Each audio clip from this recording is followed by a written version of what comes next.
નમસ્કાર friend, Mahakal coaching સેન્ટરમાં તમારા બધાનું સ્વાગત છે. હાલમાં જે ગુજરાત ભરતીના ફોર્મ ભરાય છે, ગુજરાત પોલીસ ભરતીના, તેની અંદર જે ગુજરાતી વ્યાકરણ આવશે 30 માર્ક્સનું, એમાં જે આઈએમપી પ્રશ્ન જે પૂછાવાના છે તે મેં અહીંયા રજૂ કર્યા છે. તો ખાસ ક્વેશ્ચનને વાંચી એનો જવાબ યાદ રાખજો. પરીક્ષાનો ટાઈમ તમારી પાસે ઘણો છે, પણ ટાઈમ તમે બગાડ્યા વગર શરૂઆતથી જ જો તમે પ્રેક્ટિસ ચાલુ કરી દેશો, વાંચવાનું ચાલુ કરી દેશો, તો પરીક્ષા ટાઈમે કોઈ પણ પ્રોબ્લેમ રહેશે નહીં. સિલેબસ પૂરો તમે કમ્પ્લીટ કરી શકશો. ગુજરાતી વ્યાકરણ મેં અહીંયા રજૂ કર્યું. એમાં પહેલો પ્રશ્ન આપણે જોઈએ, એક નામને અન્ય નામ સાથે જોડનારને કઈ વિભક્તિ કહેવાય? તો એનો જવાબ આવશે સંબંધ વિભક્તિ.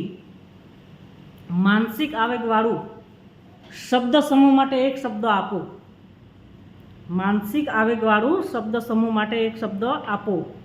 તેનો જવાબ આવશે સાંવેગિક. એના પછીનો ત્રીજો પ્રશ્ન, દાબડો શબ્દનું શિષ્ટ રૂપ આપો. બરાબર, તેમનું શિષ્ટ રૂપ આપવાનું છે, તો તેનો જવાબ આવશે દાબણિયું. તેના પછીનો ચોથો પ્રશ્ન, પતિ શબ્દનો સમાનાર્થી શબ્દ. ખાસ વિરુદ્ધાર્થી શબ્દ છે, સમાનાર્થી શબ્દ છે.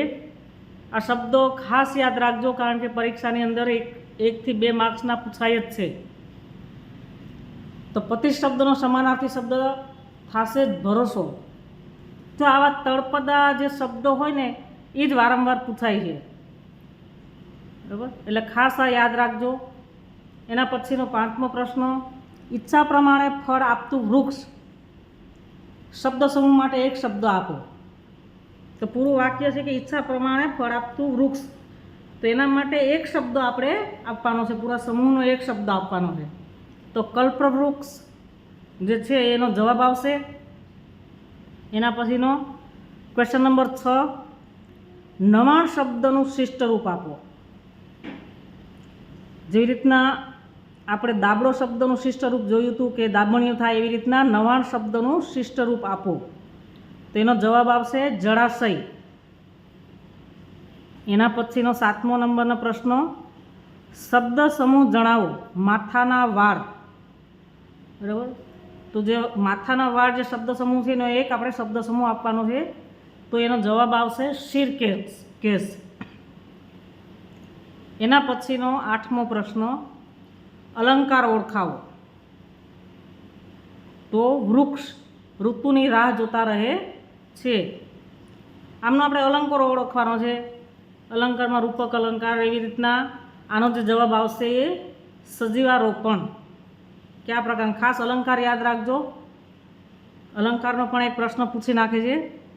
તો વૃક્ષ ઋતુની રાહ જોતા રહે છે, તો એનો જવાબ શું આવશે? સજીવારોપણ. સજીવારોપણ એનો અલંકારનો પ્રકાર છે. એના પછીનો પ્રશ્ન નંબર 9, તાંબા વર્ણાનો સમાસ ઓળખાવો.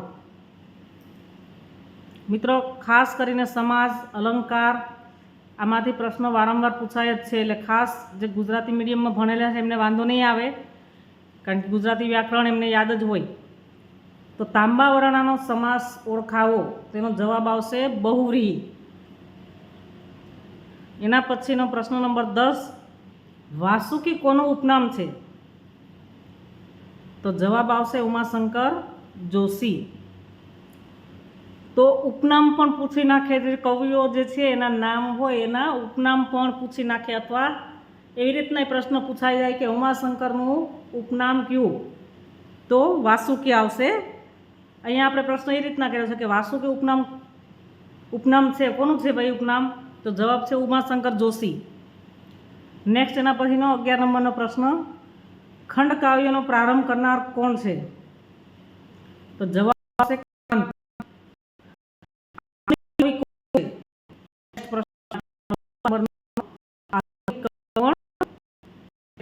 તો જવાબ આવશે એના પછીનો પ્રશ્ન નંબર 13, રાત દિવસ કયો સમાસ છે?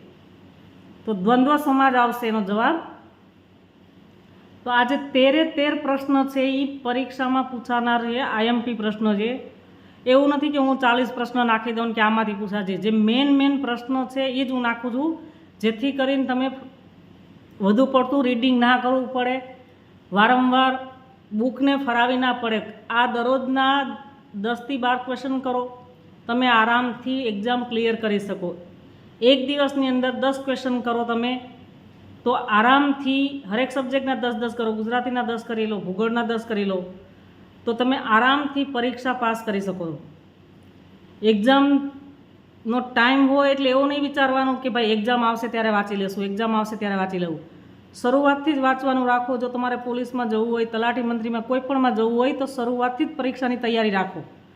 ફોર્મ ભરાઈ જાય પછી બુક સ્ટોરમાં જઈને બુક લેવી અને પછી વાંચવું ના. ફોર્મ ભરાઈ ગયા, વેકન્સી નીકળી ગઈ, બરાબર, તો તમે ત્યારથી સ્ટાર્ટિંગથી જ વાંચવાનું શરૂઆત રાખો. વિડીયોને લાઈક અને શેર કરજો.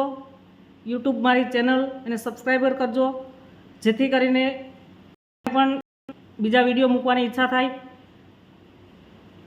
અને વારંવાર કહું છું કે ઓપ્શન યાદ ના રાખો. 4 ઓપ્શન હશે, 4 ઓપ્શન યાદ રાખો નહીં, એમાં કન્ફ્યુઝન થશો.